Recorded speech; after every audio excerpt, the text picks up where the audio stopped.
Hello दोस्तों, कैसे हैं आप लोग। मैं उम्मीद करता हूं कि आप सभी अच्छे होंगे।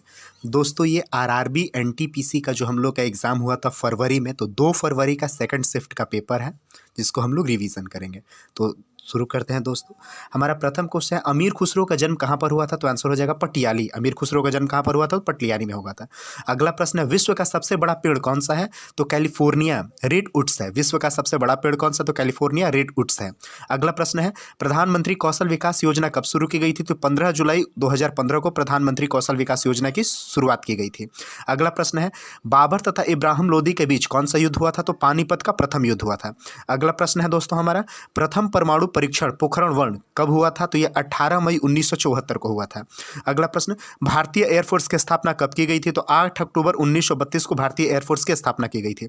अगला प्रश्न है, गुजरात के सूरत में रहने वाली मात्र 17 वर्ष की उम्र की लड़की को संयुक्त राष्ट्र ने भारत के लिए यूएनईपी का क्षेत्रीय राजदूत नियुक्त करके ग्रीन एम्बेसडर की उपाधि दी है। वो उसका क्या नाम था? तो खुशी चिंदलिया उनका नाम था। अगला प्रश्न है, हवा महल के निर्माण किसने कराया था? तो जयपुर के राजा सवाई प्रताप सिंह ने कराया था। अगला प्रश्न है, विश्व का सबसे बड़ा जलप्रपात कौन सा है? तो एंजिल जलप्रपात। एंजिल जलप्रपात है वो विश्व का सबसे बड़ा जलप्रपात है। हमारा प्रश्न था, विश्व का सबसे बड़ा जलप्रपात कौन सा था? तो एंजिल जलप्रपात था। हमारा अगला प्रश्न है, द्वितीय विश्व युद्ध के धुरी राष्ट्र कौन सा था? तो मतलब ये जर्मनी था, इटली था तथा जापान था। जर्मनी, इटली, जापान द्वितीय विश्व युद्ध का धुरी राष्ट्र था। अगला प्रश्न है, नेशनल ग्रीन ट्रिब्यूनल एक्ट कब पारित किया गया था? तो राष्ट्रीय हरित प्राधिकरण अधिनियम 2010 में किया गया था। अगला प्रश्न, अंतरिक्ष में जाने वाले प्रथम व्यक्ति कौन थे? तो यूरी गैगरिन थे। अगला प्रश्न, भारत के संविधान किस अनुच्छेद में सार्वभौमिक वयस्क मताधिकार का प्रावधान किया गया है? तो अनुच्छेद 326 में किया गया है। अगला प्रश्न, द इंडिया स्ट्रगल पुस्तक के लेखक कौन है? तो सुभाष चंद्र बोस हैं। अगला प्रश्न, द पैसेज ऑफ इंडिया पुस्तक के लेखक कौन है? तो ई.एम. फॉरस्टर है। ई.एम. फॉरस्टर जो है वो द पैसेज ऑफ इंडिया पुस्तक के लेखक हैं। हमारा अगला प्रश्न है, the general theory of employment interest and money पुस्तक के लेखक कौन है? तो आंसर हो जाएगा जॉन मिनार्ड किन्स हैं। अगला प्रश्न है, राज्य में कार्यपालिका से न्यायपालिका का पृथक्करण किस अनुच्छेद के तहत वर्णित है? तो अनुच्छेद 50 के तहत वर्णित है। अगला प्रश्न है हमारा, भारत छोड़ो आंदोलन कब शुरू हुआ था? तो 8 अगस्त 1942 में शुरू हुआ था। अगला प्रश्न है हमारा, भारत के वर्तमान में मुख्य चुनाव आयुक्त कौन है? तो सुनील अरोड़ा है। सुनील अरोड़ा भारत के वर्तमान मुख्य चुनाव आयुक्त हैं।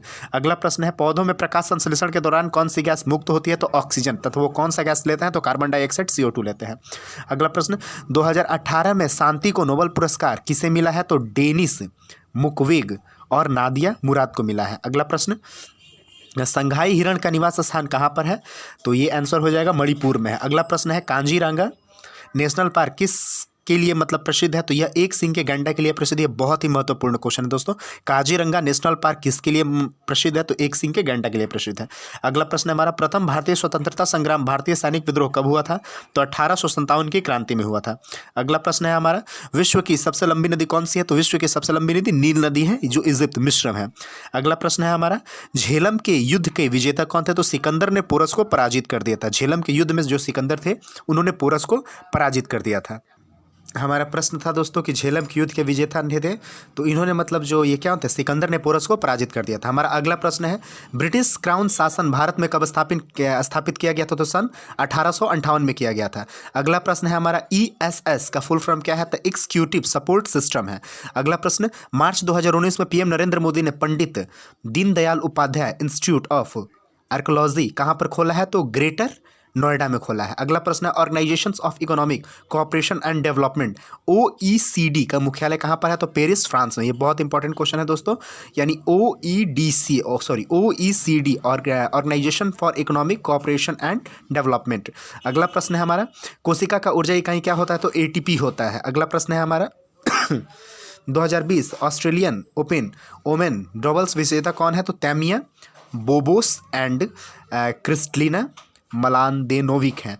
अगला प्रश्न है हमारा, भारत का संविधान कितने दिनों में बनकर तैयार हुआ था? तो 2 वर्ष 11 महीना तथा 18 दिन, यानी 2 वर्ष 11 महीना तथा 18 दिन में भारत का संविधान बनकर तैयार हुआ था। अगला प्रश्न हमारा है, किसी तरल में उपस्थित ठोस कणों का जमीन पर आकर बैठ जाना क्या कहलाता है? तो अवसादन कहलाता है। सेडिमेंटेशन कहलाता है। भारत की कर प्रणाली में सुधार के लिए 1951 में किस समिति का गठन किया गया था? तो आंसर हो जाएगा राजा चेलियाह कर समिति सुधार मतलब का गठन किया गया था।